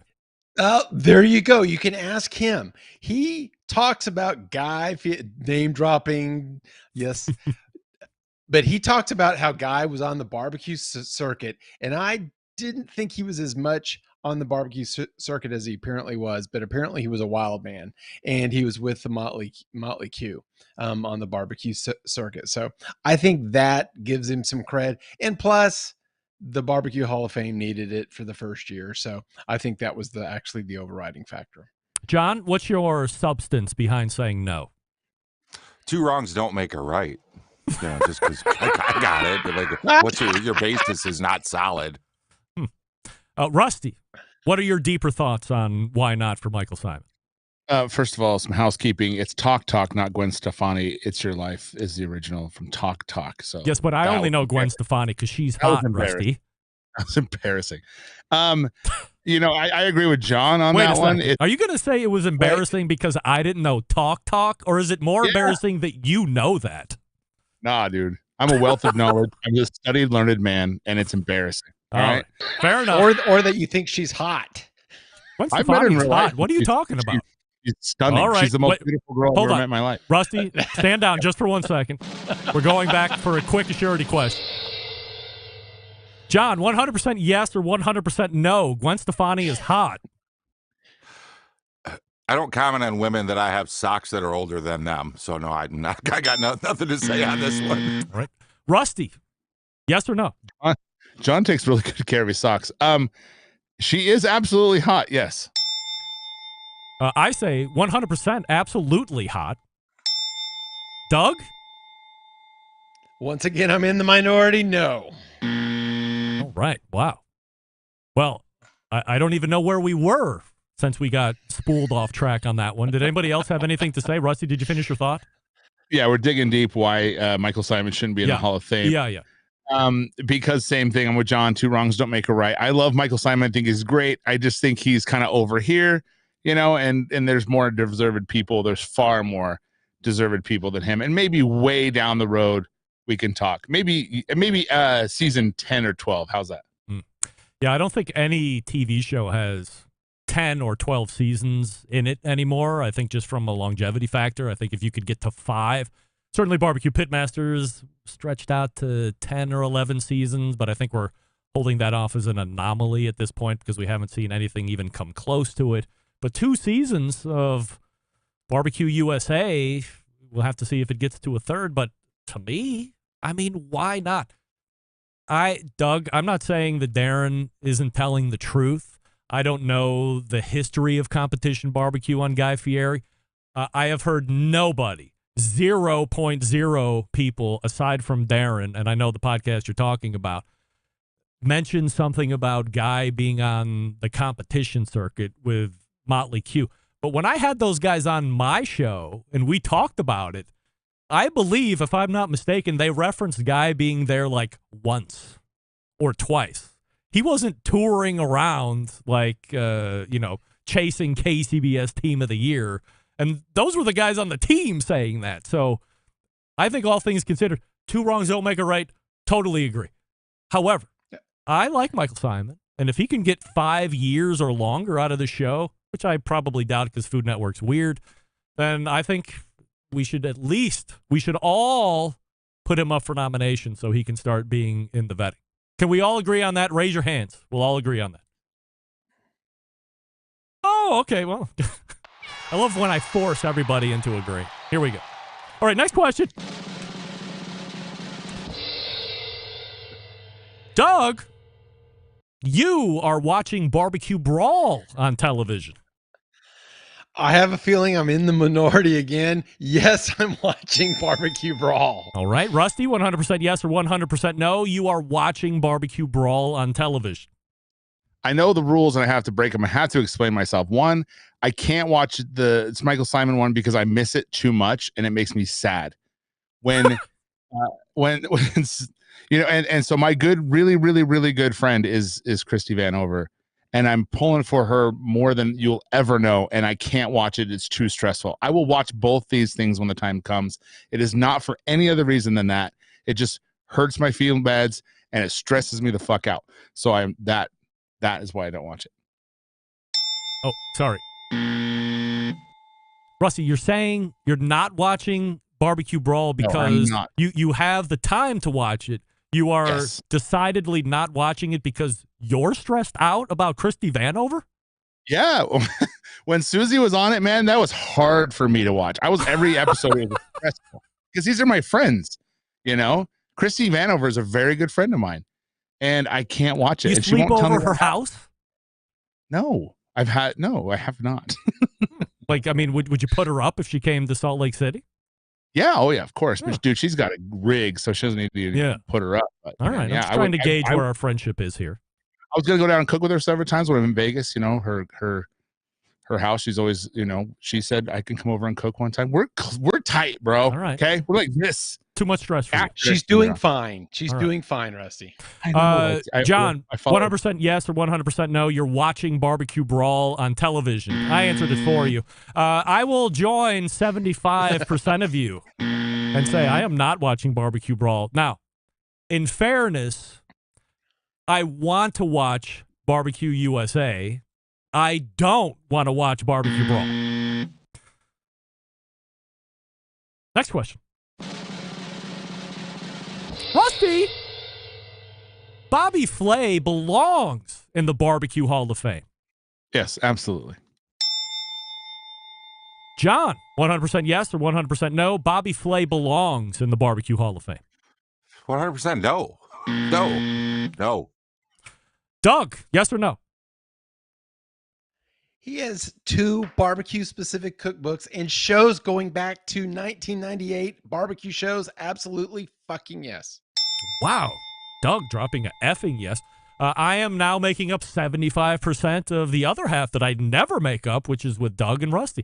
100% yes, Bobby Flay belongs in the Barbecue Hall of Fame for every reason that Doug mentioned. Plus, I think Bobby Flay is pretty cool when everybody thought he was an arrogant a-hole. I never understood that whole thing, but whatever. Plus, he's really into horse racing, which I have an affection for myself. Doug, did you have anything else? I have a man crush on him. Yeah, oh, that's right. Yeah, I have a man crush on him. Long-time man crush. So I'm biased. Biased. Sorry. Next question. We'll go to John for this one. And just to preface, the yes or no question on tomahawk steaks last month saw a bit of viral heat on Instagram Reels, over 14,000 views and upwards of 100 comments slinging back and forth, which I was completely surprised on. So we'll follow it up with this one. John, 100% yes or 100% no. Thor's hammer is a bigger waste of money than a tomahawk steak. I'm going to be hypocritical and go, no, it is not a bigger waste of money. Right? Rusty, yes or no? You know, it's freaking close, but not, I mean, no. No or no? No. Doug, 100% yes or 100% no. Thor's hammer is a bigger waste of money than a tomahawk steak. Even at half the price, it's harder to cook and it's sinewy, and so I'm going to say yes, it is a bigger waste because at least tomahawk, you get good meat with it. Look, I hate to say it, but I 100% agree with Doug. Thor's hammer is a bigger waste of money than tomahawk steak. I saw the Bearded Butchers carve one out a couple days ago. I mean, I don't know anybody on earth that is eating these. I saw only a raw version. I've never seen a cooked version anywhere on social media. Maybe I'm not following the right accounts. John, do you think that this Thor's hammer is going to be a trend before the end of the year, or we're never really going to see it? Nobody knows trends better than you. Absolutely. It is trending now. Trending now. Rusty, it will be a trend by the end of the year? Yeah, I can see that for Doug? sure. Damn, I'll post Thor's hammer next week for Meet Me on Monday on Instagram. Really? Yeah. Look for it. You committed to it. You got to do it. Otherwise, it's going to be a merciless beating come the end of next month. I can tell you that. All right. 100% yes or 100% no. And we go with Doug. Honey is low-key 2023 trend. No, I've seen it twice, and once of them was me. Rusty, honey is a low-key 2023 trend. 100% yes or 100% no? No, man. It's been around forever. John, yes or no? I haven't seen it. I'm going to say no. It is not. Low-key? Yes. Honey, 2023 trend. Book it. Next question. John? 100% yes or 100% no? Between the two, strip steak is better than a Denver steak. 100% yes. Strip steak is better. Rusty, strip steak is better than a Denver steak. Damn, that's a hard one. Strip steak is better. Yes. Just God. Wow. These are close, bro. Doug, yes or no? I'd say it's pretty close, but I'm definitely going yes. Well, this is highly awkward because 100% yes or 100% no between the two, strip steak is better than a Denver cut? No. And I just had a Denver cut at Georgia James in Houston, Texas that was borderline life-changing good. Now, it was a Wagyu Denver steak, but I've had comparable Denver strip steaks, Denver/strip steaks, and I have sided with the Denver steak each and every time. I'm a huge fan of Denver steak. And this is coming from a guy who's trended off of rib steak back onto strip steak, now going to Denver. So I'm going to keep moving west, and we'll keep going on with the questions. Douglas, 100% yes or 100% no? Chori pollo is a real Mexican dish. I get cheese on my fajita tacos, chicken fajita tacos. Damn right. Yes. Right. Evidently, you're not supposed to do that. Rusty, yes or no? What is a Mexican dish anymore? Oh, just throw it in there. Why not? You know? I'll take that as a yes. John, 100% yes or 100% no? Chori pollo is a real Mexican dish. No, it's not. It is not. And I feel comfortable in saying I am back on board with the 50% I'm usually on board with, and living in hypocrisy as I always do. It is not a real Mexican dish. Although, if I go to a Mexican restaurant and I know the owners have immigrated from Mexico, Chori pollo, man, it's weird. However, when I'm in Houston, there is no chori pollo to be seen, and to make myself feel good about saying no this time, when I ask the waitstaff, they look at me like, what the fuck is wrong with you? So, I know that it must not just be me. Last question. And we'll go with Rusty. Rusty, 100% yes or 100% no, you will see or have seen the Barbie movie. I want to see it. Yeah, hell yeah. That sounds like a good time. Doug, yes or no? No way in hell. I don't have kids. It's not going to happen ever. You don't have to have kids to see the Barbie movie. It's with real actors. No, okay, Doug losing his shit over here. John, 100% yes or 100% no, you will see or have seen the Barbie movie. I have not seen, and I am not saving it for the nursing home. Oh, so that's a no. A lot of 75% here tonight, and after my daughter, youngest Marley, seeing it for the first time last night, coming home and saying it was borderline a life-changing movie, and no less than 3 times shed a tear during the motion pictures, I will not go see that movie. Andrew, you are not. I will not. I will not. However, that doesn't change the fact, Doug, that she came home and said this was a heavy movie. Barbie. Maybe it's because She it's a must be a girl, feminist. a lot of girls, and she's a girl, whatever. I'm not male chauvinist here, but I mean, Rusty, you have daughters in the house and wife, whatnot. So are they asking to go see this? Is this something they're talking about, or it's just something you see on the internet and you wouldn't mind seeing? Speaking of trends, there's a thing called the Barbenheimer, and it's going to see Barbie and Oppenheimer Yeah. or whatever right after. Yes, that's right. And you know what I'm saying? That's my jam. How cool is that to go watch the Barbie movie and that? And it's totally on me. I'll go take the girls for sure, but I'll go see it independently. It looks like a good time.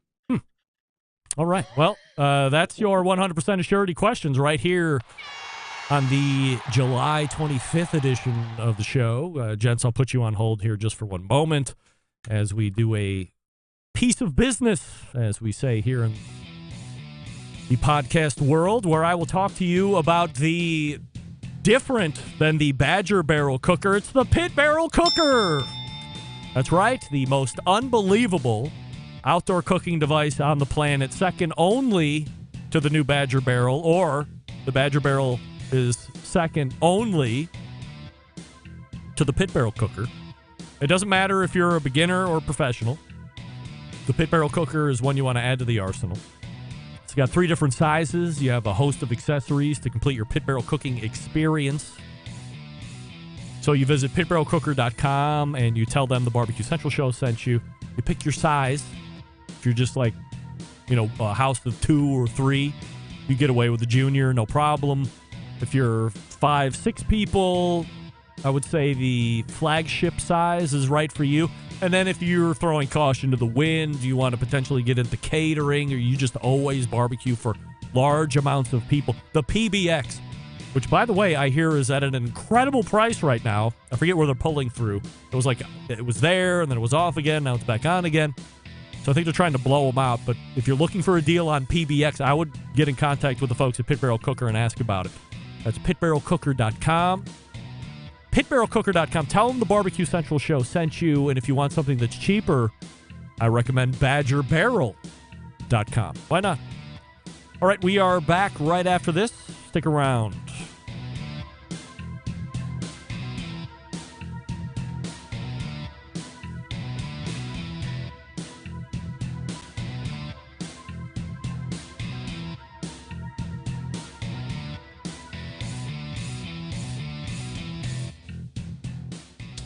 Let's get back to a guy who has more experience giving you his opinion than he actually has cooking. Once again, here's your host, Greg Rempe.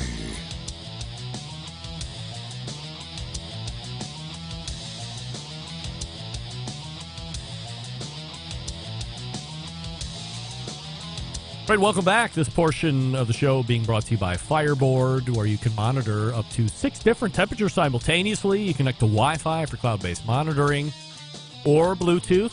If you have smart speakers in your home, Fireboard integrates with most of them. You can find out more by visiting fireboard.com or call 816-945-2232.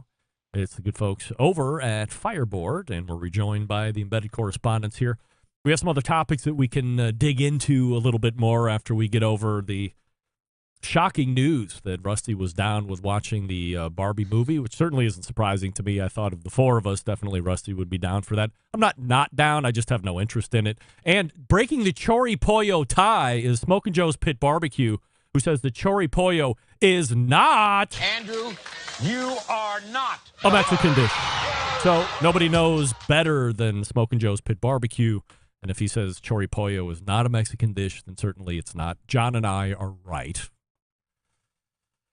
So I have a question that came in, it's probably been 3 weeks ago. Maybe it's even a month ago since we've had it, but it didn't find its way into last month. But now we have a little time here to talk about an off-topic barbecue question. This coming in from Matt Osmond, super fan of the show. And he's wondering who on the panel has tattoos. He has an idea who he thinks has tattoos and who doesn't have tattoos, and he might have spied some folks on social media that might have had tattoos that he didn't think have tattoos, and now his mind is abuzz. So I figure we'll go around the panel, and each one of us can confess or deny having tattoos. Doug, we'll start with you. Any tattoos on Doug Scheiding? And if so, how many? He's going to lose his money on me. I almost got 2 tattoos when I was in college, etc. So, yes, I do have a tattoo. Oh, really? Yeah, you didn't know that? No, I thought of all of us, you would be the one without tattoos. I've got one. Where is it at? Do you On show my it? shoulder. Let's see it. Prove it. Hold on. Whoa, look at you. What is that? It's a horse. An A? It's the Houston Rodeo logo. Oh, right, because you're a world champion there at the Houston Rodeo. Right. There you go. John, you have tattoos, and if so, how many? I don't have any idea how many. like tattoos are like cookers. If you know how many you have enough. I don't. I have no idea. Are you? Would you call yourself fully decorated? Oh no, not. I got lots of canvas to go. Yeah. It's just that my tattoos are my tattoos, right? They're kind of mine, so I just kind of keep them to myself. And I'm not going to go any further, but we could. It's like I got a lot of canvas and I got a lifetime to fill it. So I honestly don't know. I don't know. Rusty, how many tattoos if you got them? First of all, I didn't know John had tattoos, and that's sick. I didn't know those are cool ass tattoos. You didn't know that? I didn't know that. No, I thought we had like an off-air discussion about that at one point. Maybe years ago. Before his time, I think it was. So maybe that was a Steve before thing. his time. John, take off your whole shirt. Let's go ahead and see it. I got the music going. Here we go. Take it off. Take it Oh off. yeah. Now it's time. Where's my dollar bills? Where's the main stage? John Solberg, everybody. All right, here we go. John, put your shirt back on. What are you doing? Ooh. Where's my pillow? Right. So Rusty is caught off guard that John has that many tattoos where he doesn't even keep track of them anymore. You have tattoos? Also, Doug's lying too. When I was hanging out with him in San Antonio, he'd been able to pick something up. He has a butterfly on his lower back. So you guys just know. I do. I actually have several tattoos. I have Salt City on my fingers right here. I got all sorts of stuff on my arm. I got the American flag. Oh, colored too. Nice. America. Nice. My wife is a tattoo artist, so she's gonna do a whole lot more. So we're gonna, like John, I'm like, prop. She's a real tattoo artist, like at a salon. Very good. Yep. She's very, very talented, actually. All right.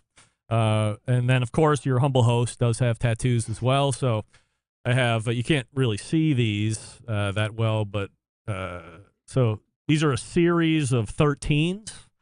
Each one of them represents one of the ladies in my life. So 3 daughters and a wife, and then the color over and under each 13 is birthstone. And 13 is a number that recurs in our life in a lucky way, in a good way. So that's why I have 13s. Then we have what we call the ambigram tattoo. So this way it says regret. And then this way it says nothing. And then we got the shoulder piece here where the skin is falling off and I'm nothing but a machine underneath. So I guess technically I have 6 tattoos, but nobody in my family seems to think that those are 4 separate tattoos. That's 1. So depending on how you count, I have 6 or 3 tattoos, and I have no plans for adding any more. I believe solely that tattoos are something that is has to be massive inspiration to you or some kind of a life-changing event that you have to commemorate, and you don't just throw them on willy-nilly, and that's why I have these, and I haven't had any on for probably 7 or 8 years. I think the shoulder one was the last one, and it might be getting close to 10 years now that I think about it. So, Matt, to answer your question, 100% of the embedded correspondents and hosts are tattooed in some form or fashion, some heavier than others. I think John and Rusty are running that race, and Doug and I are far behind, but that's all right. This was on the agenda for last month that we didn't get to, and some of us have these cookers. Maybe some of us don't. Maybe some of us have used them if we don't own them.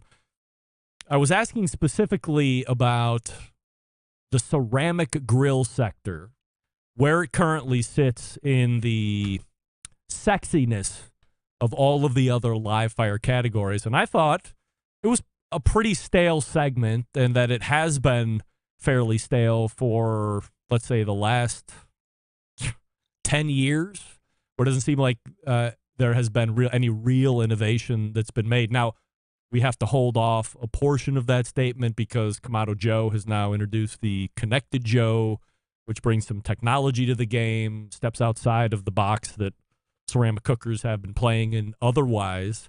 But just from a marketing standpoint or getting it unstale, Doug, what do you think could be done? What do you think should be done? Or do you think that there is anything that can level up just the ceramic grill industry in general as far as being on the radar for potential consumers? Because I don't know if it sits there.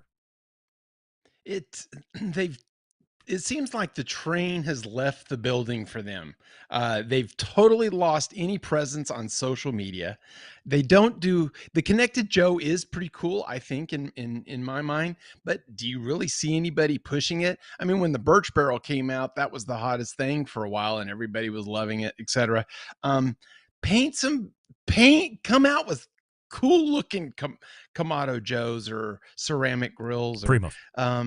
Primos, etc. Come paint them, make them camo, put American flags on them, make it something that people want to cook on versus just the standard, colors that they have. And it's associated too much with old men. They need to get some young youth involved in it, I think. So the youths of the world need to unite and come up with their own ceramic grill. Rusty, what do you think it's a great question. Bring the ceramic grill sector back into the same realm as, let's say, pellet cookers or griddle cookers right now? It's hard because they're expensive and they don't cover a lot of space, So when someone's looking to buy something like that, they think they want to cook a whole lot of food, and it doesn't. For me, my introduction to those was it's very old technology, like this is how they've been smoking in this cylinder style for thousands of years. And I thought that was really cool, but that wore off quick when I realized I don't have a lot of room to really cook a lot of food on it. But I will say it's one of the best cookers out there. I think they really need to work on, I don't know. I mean, they got the performance out there, but maybe it is just the young crowd. People, like Doug said, maybe get back in the competition scene somehow and work it that way. But I just think it's a little too expensive. It's too heavy, and there's not a lot of cooking space on it. It just kind of, people look for different things other than those, in my opinion. But I think it's one of the better cookers out there. And unfortunately, I hope that it does well because I like them a lot. They're very, very awesome. John, I know you've cooked on ceramic cookers quite a bit. What do you think could be done to help get them into the radar of purchasers? This is a tough question to answer because how do you make them sexier? The cult of Big Green Egg was the only player in that market for decades and decades and decades. Nowadays, we fast forward, everybody has a ceramic. I could get a ceramic and have it shipped over here. Same ceramic as everybody else's has. Like Rusty said, it's heavy. You could paint a flag on it. That's great. You can't do anything with it. Most people can't afford it. Even an expensive ceramic is expensive. So how do they do it? That's a really good question that I don't have any answer for at all. But I think that whole market evolved, and it's never going to go back to where it was because everyone has one, and they're everywhere, and nobody wants them. The market's going to drive itself. Go ahead, Doug. Easier to use. I saw at Memphis in May, there was a not to be named ceramic cooker across the way from the Home Depot when I was there with Home Depot. And they were like, instead it was like a pizza oven. They were having to bend over to get the ashes and scoop the ashes out the front. There was no easy release of the ashtray. I mean, even the old guys can't do that with their bad knees and stuff. So I think from a standpoint, I agree with the old expensive, but yeah, it just needs to be easier to use, and charcoal's dirty. Come out with wood burning one or something like that. Well, this is an odd question for me too, because as I had mentioned earlier in the show with Ken Johnson from the Home Depot, when I first got into this, you had to build the fire, whether you were doing it in an offset. I mean, Doug, you learned on an offset. You know how to build the fire. Yep. I was learning on Weber Smoky Mountains, so you had to learn. Wasn't incredibly hard, but you still, had to learn how to bring the temperature up, catch it on the way up instead of trying to bring it down, do your vent adjustments, this and that, and make sure you're keeping an eye on it every once in a while. But you still had to make a fire and maintain a fire in order to cook on it. So getting back to that, after I got my hands on the Primo, I felt reinvigorated. I had to dirty myself with charcoal, and I had to light it, and I had to bring it up to temperature, and I had to know when to make the vent adjustments to get it dialed in. I'm with Rusty. Rusty talked about old technology. There's no technology on these things at all, of course, except for the Connected Joe. So it's not even old technology. It's no technology. It's charcoal, and you got to know how to work those dampers. Now, to me, this thing gets set into a temperature, and anybody that's ever cooked on a ceramic cooker can attest to it. Once the ceramics warm up and you get that thing locked into a temp, depending on what it's like outside, you could get 24 hours out of a load of charcoal. Maybe you could get more if you had a fan on it of some, like a Guru or something like that. Maybe it would help you maximize. I've used solely and totally against the norm B&B char logs. So it's not lump charcoal. It's not necessarily a briquette per se, but I've also used some Kingsford to get it going, and I ran, I think, 16 or 18 hours when I did a pork butt cook before I went to Houston for 2 weeks. The fire stayed lit, never got choked out due to the ash, so I was happy to see that you could, use briquettes, because the thing, or the mantra with ceramic cookers for the longest time was you have to use lump charcoal, because if you do a long cook, the fire's going to put itself out overnight because of all the ash buildup and blah, blah, blah. So I was able to skirt through that using the B&B char logs, plus I get some good heat, not a lot of icky stink as the charcoal burns through that time as well. I would like to see, like anything else, what does Traeger do the best? They have a stable of 1,800 influencers. Maybe not bring on 1,800 influencers at Big Green Egg or Primo or Kamado Joe or whatever. Hell, Primo or Kamado Joe can afford to hire a stable of influencers because they're owned by Middleby now, who is bigger than Traeger by like twice. So they have the funds to get social media out there. But in the age of social media, if the only person I know using a ceramic cooker is Jack Arnold, and he's the only social media influencer on ceramic cookers, then there's a problem in the industry. There needs to be 20 other Jack Arnolds out there with his size and his audience and him talking about it all the time, showing him cooking on it, and there just isn't. Well, there's going to be me, but it's just going to be me and Jack Arnold for now, and that's it. So Doug made a reference to maybe the train has already left the station. I hope that that's not the case. I will be doing my part to make sure that the people that I'm aligned with are trying to keep pressing forward in this, because there's a lot of things that work against it. There's weight, like you guys were talking about. There's non-customizability that you guys are talking about. There's no technology that everybody wants. Dirtiness that Doug had mentioned. But God, it's such a great cook, and it provides a nice, humid environment, and it stays low and slow for hours and hours and hours. It can get going as hot as any other cooker out on there on the market if you wanted to, all in the same cooker. So if it's $1,700 or $1,800, but you're getting two cookers at once, if you spend $1,800 on the Traeger, you can't grill on the Traeger. And don't come to me with this bullshit about cast iron this or use the induction burner. I'm talking about straight up ass grilling. You can't compare any ceramic cooker doing grilling with any other pellet cooker. It doesn't work unless you have direct access to the firebox. I'm not even going to get into that. But it's not comparable. So, John, you wanted to add something? I have run a lot of cookers over my time. I will say that as far as a multi-purpose grilling machine, easy to use, easy to clean, easy to take care of. Ceramic, I say, if I could pick only one, the rest of my life, I'm going ceramic. That's they're that easy to run. They're that simple. Yes. I'm going ceramic all the way. Doug, you want to jump in? No, I don't think they're easy to use from what I saw at at Memphis and Maine. Could be user, it could be operator error, Doug. Have you ever used one? Well, if you haven't, then reserve your comment until you have. Yeah.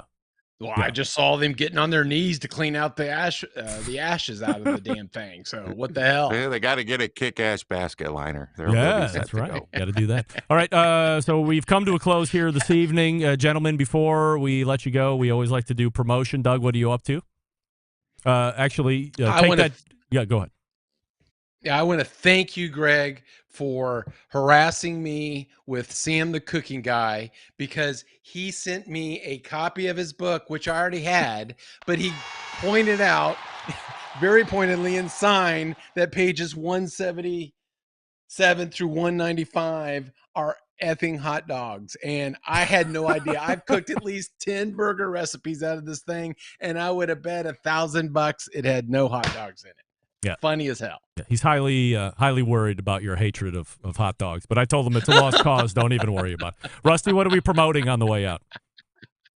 You can go check out the Pitmasters podcast on all of your socials and whatever, and check us out. And we have a couple of great episodes coming out. Check it out. And right now, don't listen to this show anymore. Listen to ours. John, what do we have promoting here? I'm flipping speechless, Rusty. I was gonna Friday, best moments of the Barbecue Central show in 10 minutes or less. Check it out. Subscribe to the podcast feed and get it. Gentlemen, as always, I appreciate the time, and we will see you again next month. It's Doug Scheiding just to the right of me, longest-running embedded correspondent from Texas, John Solberg from Michigan below me, and Rusty Monson from the great city of Utah, the embedded correspondents right there. Another rousing edition, if I would say so myself. Before we get ready to take off, wait, am I caught up here? Yeah, I'm caught up. All right. So we will come right back and close the show up. Stick around, be right back. You're listening to the Barbecue Central Show. Whole packers, full racks, legs and thighs, injecting butts. If you've never heard this before, you might think you found the best XXX show ever. Let's get back to the most homoerotic host out there today, Greg Rempe. And we thank the embedded correspondents for joining us last segment.